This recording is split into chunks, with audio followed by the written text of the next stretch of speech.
The series starts with Artur Gordeev, a young man seeking refuge in the Savastan household, but his arrival sets off a chain of events that lead to jealousy, secrets, and betrayal. Artur arrives at the luxurious home of the Savastans with a letter of recommendation from a distant relative, Mikhail's extended family. Mikhail, the head of the Savastan household, is a wealthy and powerful man who runs the family business and controls the household. He lives with his much younger wife, Antonina, and is a man used to getting what he wants. Tall, handsome, and charming, Artur is simply looking for a place to stay and a job. He's welcomed into the household, where Mikhail brings him into the family business. But things quickly become tense when Mikhail starts noticing the growing closeness between his wife, Antonina, and Artur. Mikhail, a man who doesn't easily share his power or attention, begins to feel increasingly jealous. Trying to prevent trouble before it starts, Mikhail decides to push Artur toward his young niece, Natalia. The two hit it off at first, but Antonina, already falling in love with Artur, can't handle the jealousy. In a moment of anger, she exposes Artur's secret. He's a recently released convict. The revelation stuns the household. Ashamed and betrayed, Artur runs away from the Savastans' home and finds temporary refuge with Zoya, Antonina's loyal friend. But the next morning, Zoya discovers something shocking. Her money is gone. Desperate, Antonina tries to convince her husband to give her money, an excuse to quietly repay what Artur took. But Mikhail isn't buying it. Artur, realizing there's no going back, tells Antonina he's leaving for good and asks her to come with him. Meanwhile, trouble finds its way to the Savastans' cafe, where Artur's old criminal acquaintances show up to collect a debt.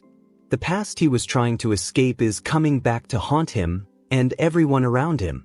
Mikhail soon realizes that a large amount of money has gone missing.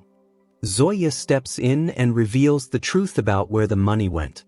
Furious, he demands repayment from Artur. As this unfolds, Artur bumps into Natalia in the city, and they reconnect. But back at the Savastan home, tragedy strikes, a major event that shakes the entire family and changes the trajectory of their lives. The following day, Artur was assaulted by those to whom he was indebted. While recovering in the hospital, Artur and Antonina finally stop hiding their love. They decide to get married and start a new life together. Slowly, things seem to improve. One day, during a fight at the cafe, Antonina meets a young girl named Nastia, a runaway with no papers and no family. Something awakens in Antonina. For the first time, she feels the urge to care for someone like a mother. She takes Nastia into their home. Nastia becomes part of the household, working in the cafe and living under their roof. Antonina now wants to have a child of her own.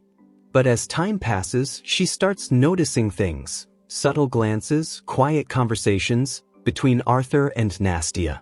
Her suspicions grow stronger, and Antonina begins to fear that their relationship isn't so innocent. Eventually, Nastia is taken away by someone, and her sudden disappearance only deepens Antonina's paranoia and heartbreak. Then, one stormy night, drenched in rain, Nastia returns. But this time, Antonina isn't happy to see her. Her worst suspicions are confirmed. There's something romantic between Nastia and Artur. Devastated, Antonina tells Nastia to leave. That night, she waits for her husband to come home, but he never does. The next morning, the truth hits her like a punch to the chest. Artur and Nastia are found together in a hotel room. Heartbroken and broken down, Antonina confesses something to her husband, though we don't know what exactly. Soon after, Artur appears in the cafe, alone. No one knows where Antonina is.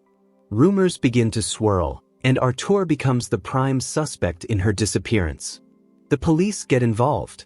Nastia is brought in to give her testimony. But the truth is far more tragic than anyone imagined. Antonina is alive, but far away, in a remote village. She's lost her memory, unable to recall who she is, or what happened. Not even her own name remains.